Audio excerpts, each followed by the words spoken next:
Снова приветствую вас на канале Minsk Family. Мы семья из Беларуси, путешествуем по миру и делимся своим впечатлением в этом видеоблоге. Сегодня предлагаю вам посмотреть Бухарест и раскрыть все секреты румынского гражданства. Как будто ты в каком-то более знакомом городе, чем все это экзотика греческая. Согласись, нет? Есть такое? Да, есть. Прям кусок Минска. А также Владимира и любого другого города. Вы все знаете, что Беларусь переживает проблемные годы, и каждый здравомыслящий человек понимает, что нормально жить там уже не дадут. Соответственно, мы начали выбирать варианты, которые предоставляет мир для того, чтобы сменить дислокацию. И так как мы купили лодку в Греции, выбор пал на Евросоюз. Безусловно, самым быстрым вариантом было проверить свою принадлежность к румынским корням. Перебрав несколько посредников по этому вопросу, мы остановились на EO International, если не ошибаюсь, потому что они просто работали без предоплаты. Я понял, что в Беларуси нас очень приучает к тому, что люди пропускают, а в других странах это не работает. И мы очень, в других странах очень в опасности находимся. В течение нескольких недель был найден нужный родственник, проживающий на территории Одессы в период, когда она принадлежала Румынской империи. Но не спешите бежать и подавать свои документы в эти компании. Тут, конечно, возникает сразу два вопроса. Во-первых, насколько это действительно ваш родственник, потому что в Советском Союзе люди перемещались, и однофамильца найти в любом регионе не доставляет каких-то сложностей. Во-вторых, документ. Был ли он действительно выдан архивом Украины или нарисован дизайнером-любителем? А это, собственно, единственный документ, который вы не можете сделать сами, для чего и требуются эти компании. А подается на этот паспорт огромное количество людей, порядка 1000 талонов в день, и за этот год уже принято больше 20 тысяч дел к рассмотрению. Но есть и внутренние нюансы. Например, Румыния не имеет пока еще ни по своим гражданам запрашивать какую-то информацию в МИД других стран. Поэтому считается, что если ваши документы приняли и они не вызвали никаких подозрений, значит ваше дело принято к рассмотрению, и, скорее всего, если у вас нет каких-либо косяков, вы выйдете в приказ. Эту позицию усердно занимают посредники, потому что пытаются взять с вас деньги именно после подачи, гарантируя, что дальше у вас все идет по накатанной. Вторым закоренелым мифом является получение данного гражданства за полгода-год. Учитывая, как я уже сказал, огромное количество рассматриваемых дел, поданные дела 2019 года и еще по ним не принято решение, значит ожидание подачи прямо сейчас от 3 до 5 лет. Ускорить рассмотрение дела предлагается путем подачи в суд на румынское государство, потому что у них по закону рассмотрение полгода. Сейчас они, по-моему, продлили либо до года. В любом случае, после пропуска этих сроков подается в суд, и суд обязует МИД рассмотреть дело в ускоренном порядке, что опять же не гарантирует положительного рассмотрения вашего дела. Тем временем мы как раз подходим к Минюсту. Гражданство крутится, бабки мутятся. Но, походу, много кто и делает у них, раз даже... Все тут делают, конечно. О, здесь уличка красивая вообще. Осторожно, смотри вперед. Еле как он едет, вообще такой груженый, офигеть. Минюст Румынии находится в самом центре, недалеко от Национального банка и вблизи самой красивой пешеходной улицы из... Ой, смотри, сколько граждан Румынии. Ё-моё. Вау. Не, вон у всех документов. Поговорим о Румынии и румынском гражданстве. Значит, вот здесь вот в этой железной двери находится лоер, юрист, который делает документы подготовки на подачу на гражданство. Вон там вот, собственно, как я сказал, подача, здесь лоер и есть нотариус. Ну, для сравнения цен, например, нотариуса 440 лье стоит документ, а берут за него $50. То есть, где-то раз в 5 побольше. Так что вот такая движуха. Предполагаю, что реальная цена подачи документов порядка, не знаю, $500-600. По месту взял тут контакты юриста. Если кому надо, обращайтесь. Чуть-чуть от центра. И очень вот это Одессой пахнет, кстати. Самостоятельно, конечно, подают большинство граждан Молдовы. Немного отвлечемся, поговорим еще об этом. Кто заряжен южной энергетикой, а? Налилась? Набережная вот такая. Узенькая. Очень много разных и не очень приятных запахов. Раз уж досмотрели до сюда, стоит поставить лайк и подписаться, если вы все еще этого не сделали.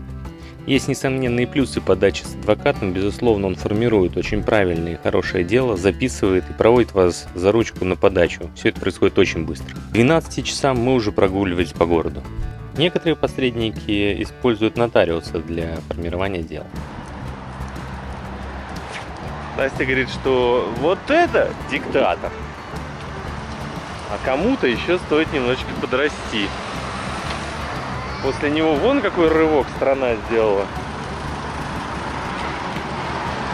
Какой рывок?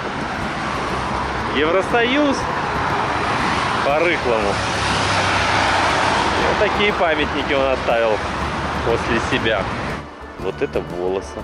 Настик, да? Какой волос? Видимо, он не рожал. И румынские известные блогеры. Вау! Фонтаны, фонтанчики. Ну что, тебе больше и больше нравится Румыния? Да, вот эти часы у них много где стоят, такие вот красивые. Частенько встречаем вот эти часики на входах в разные парки. Если по итогу вы все-таки решили подаваться на румынское гражданство и у вас есть подтверждающий документ родства, то необходимо использовать местного, либо будь то адвокат, посредник, либо просто переводчик. Это обязательно. Румыны не станут работать с вами ни на каком языке, кроме румынского.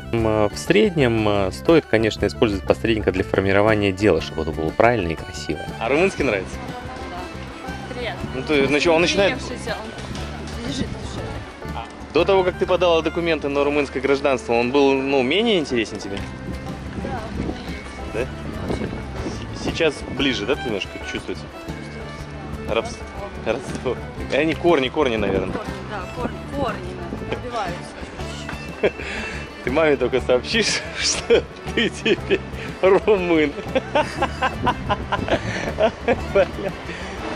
Вон то красиво. Смотрите, как прикольно здесь построили тоже в старой части. Врезали кусок. И прикольно. Видишь, как классно врезали? Вообще бомбически на самом деле. Что нужно знать об отдыхе из Европы? Вот из Румынии в частности. Пальма де Майорка, 600 евро, 7 ночей. Трансфер аэропорт, отель, аэропорт, багаж с собой. Бодрум 450. Анталия 350. Итого. Что тут у нас имеется? Кипр, никаких проблем, 600 евро. Хургада, и у вас сидят какие-нибудь акулы. Корфу 325. Ну, конечно, если самолет стоит 51 для двоих.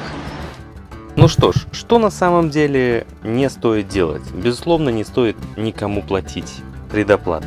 Безусловно, стоит проверить документ, который вам сделали, как он выглядит, что они положат туда. Адвокат не заходит, не подает с вами и не несет никакой ответственности. Он только формирует дело, подаете исключительно вы. Мое субъективное мнение, не стоит использовать русских посредников. Они не делают ровным счетом ничего. Так как сама структура состоит из посредника России, привлекающего клиентов, румынского адвоката, формирующего дело, и третьих лиц, которые ищут, собственно, эти реабилитационные корни. Просто подойдя к этой очереди в любой день подачи, можно собрать контакты людей, которые соберут вам все что угодно и будут местными. Повторюсь, что из этой поездки мы привезли контакты местных адвокатов, одного из посредников, людей, делающих все эти восстановительные корни, а также список документов, необходимых для подачи, и, собственно, как выглядит тот документ для подтверждения родства, чтобы вы знали достоверность. Поэтому при необходимости обращайтесь. Вообще, исходя из полученной информации, сложилось впечатление, что госорганы просто рассматривают дела дать не дать по принципу американской грин-карты. А вот уже вся эта надстройка над этим гражданством, безусловно, очень неплохой румынский бизнес, движущий этим городом. Очень много людей подает, очень много денег крутится. И, конечно, всегда там, где много денег, там очень много скама, обмана, мошенничества. Поэтому Будьте внимательны, не ведитесь на всевозможные рекламные посылы. Ну, помимо подделки определенных документов родства, самым распространенным является предложение еще и за дополнительные деньги безличной подачи. Вам забирают документы, заходят, грубо говоря, в здание, выходят и отдают номерок, который к вашему делу не имеет никакого отношения. Собственно, с этого или прошлого года безличная подача запрещена. Ну и опасаться здесь нечего. Если у вас есть основания, либо вы нашли эти основания тем или иным способом после подачи и будет подтверждение вам паспорта, никто его не заберет, ни в чем вас не обвинит. Это официальные документы, вы их не делали на принтере. Соответственно, никаких законов вы и не нарушали. После выхода в приказ вас пригласят на румынскую присягу. И там же будет небольшое собеседование. Поэтому с момента выхода в приказ, если вы уверены, что вы пойдете на эту присягу, необходимо, конечно же, изучать румынский язык. Наверное, это все, что я хотел сказать по румынскому гражданству. Есть какие-то вопросы, пишите в комментариях и досмотрите это видео до конца. Вот такие цыганские хоромы. Смотри, ну не знаю, как будто это какой-то период, прям статуи стоят, видишь? Красиво же. Что касается самого города Бухареста, он очень красивый. Посетить его однажды, конечно же, стоит. Город на контрасте, соединение очень старых построек с совершенно современными, возможно, даже с общей стенкой. И монументальных, старых, очень красивых строений по всему городу.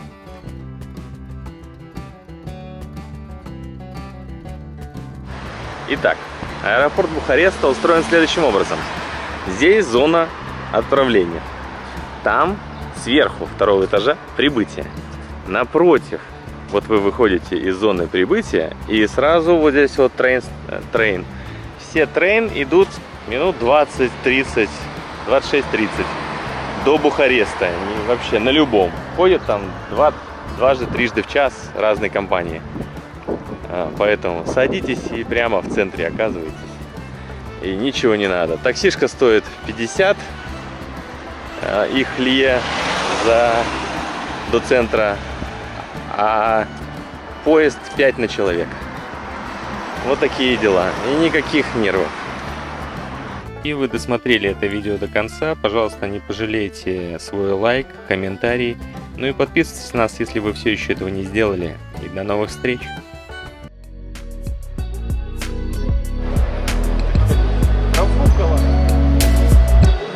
Спасибо большое. Спасибо. Кусочек остался. Можно я заберу тоже? Спасибо.